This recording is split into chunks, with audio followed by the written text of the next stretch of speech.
What is up, you guys? Welcome back to your girl's channel. It is your girl Serena back again with another video. In today's video, I want to talk about something that I personally feel like we all experience in life. And this was a learning lesson for me, and I had to learn the hard way. The topic is you cannot help anyone until you help yourself first. So if you guys struggle with this, where you're always lending a hand, where you're always feeling like you have to be the savior of someone else's story, this video is for you. So I hope you guys grabbed your snack, grabbed your drink or your tea, because we are about to get straight into this session. So let's get straight into it. Oh my God.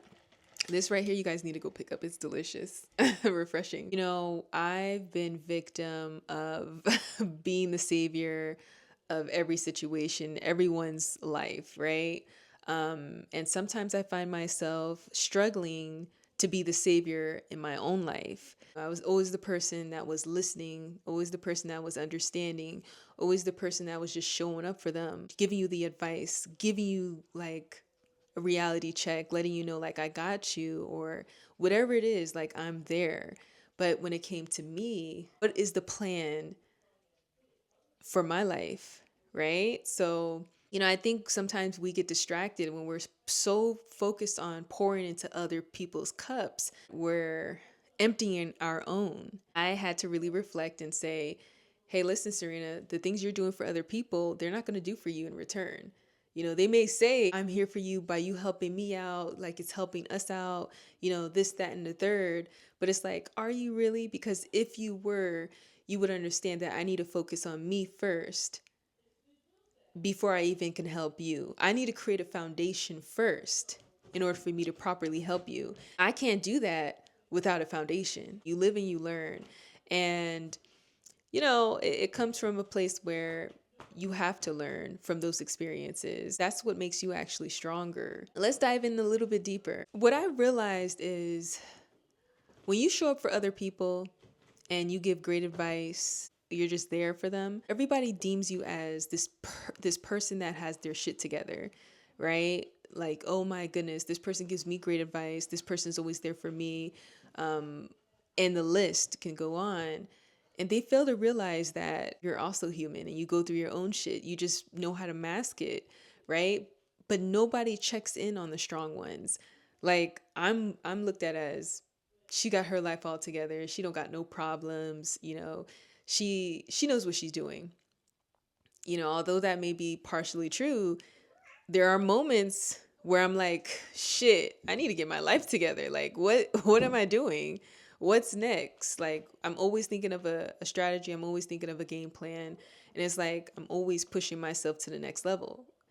But nobody sees that because I'm always there for them. But are they there for me? One thing I've also learned is sometimes when you help other people, if it distracts you from you actually having to face yourself, there's people that are afraid of facing their own reality. So they distract themselves by helping a lot of other people.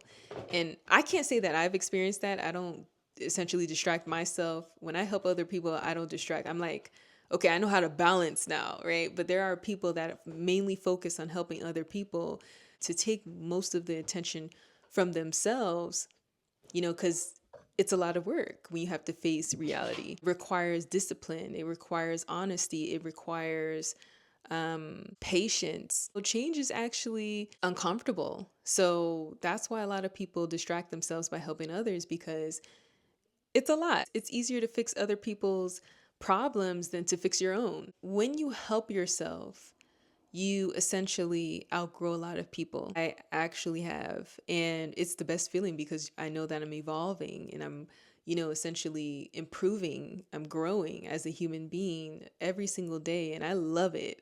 I love it. And you can't take people with you on that journey. Your mind changes, your standards change, your energy changes as well.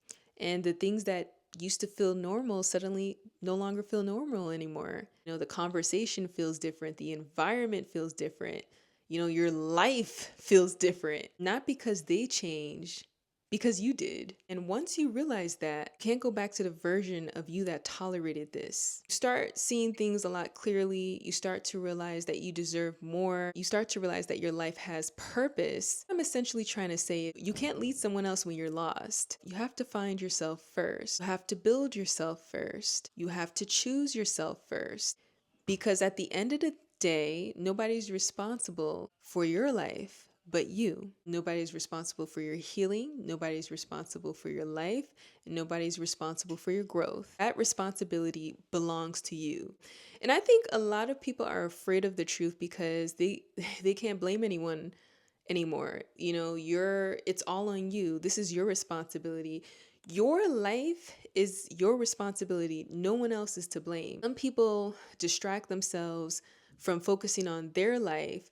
You know, it gives them a reason to blame others for their life choices. It's your responsibility for your future, how your future turns out. You have to take ownership of your life. And this process here means you have to have faith in yourself. You have to let go of all those, sorry, it's my cat in the background, but you have to let go of all those negative thoughts about yourself because growth requires faith.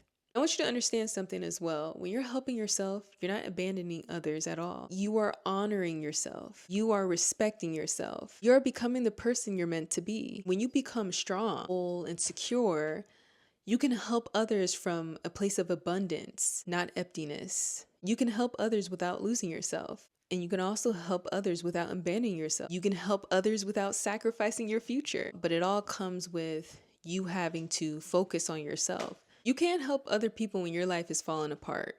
You have to help yourself first. You cannot save someone when you're drowning. Once you're in that position, then you can result to helping other people. So helping yourself is your greatest investment you'll ever make in your life. And when you change your life, you inspire others to change theirs, not by saving them, but by showing them what is possible. And sometimes the best way by helping others is by becoming the best version of yourself. On that note, I'm going to end it right there. I hope this conversation was very inspiring and motivating and just recharging. And I hope I refilled your cup.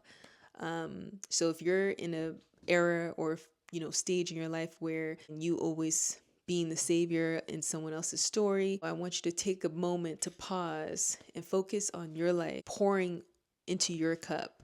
Because once you're filled, then you'll be able to help others from abundance, not emptiness.